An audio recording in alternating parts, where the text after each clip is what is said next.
PTV, Telebisyon ng Bayan. Sir, do you think the impeachment complaint filed against you, do you think the Vice President Leni Robredo had anything to do with that, sir? Well, I will not be surprised if she is there, or I will not also be, I will not speculate if she is not there. Kasi hindi ako nakikialam sa buhay niya, ma'am. Sana wag niyang pakialamin yung akin. Basta sa trabaho, okay lang. Wala sa akin yung impeachment. I go by the rules of destiny. What made me, what gave me the presidency was pure destiny. If you consider all the things that happened along the way. And if I get impeached, or if I go to prison, as long as I have the right to select where I should be, I should rot for all time, sa Monaco lang ako, ma'am.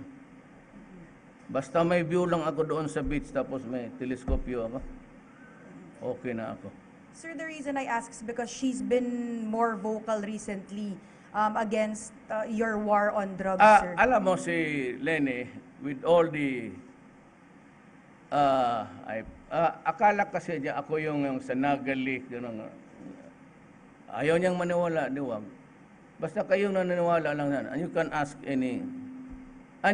ask any cabinet member and any military man for that matter, and police.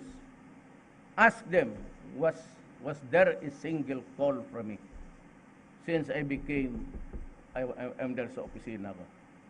Kung tumawag ba ako minsan kay Senator Soto, tumawag ba ako kay Senator Cayetano, kay General La Peña, well, of course, kasi presidential advisory legal.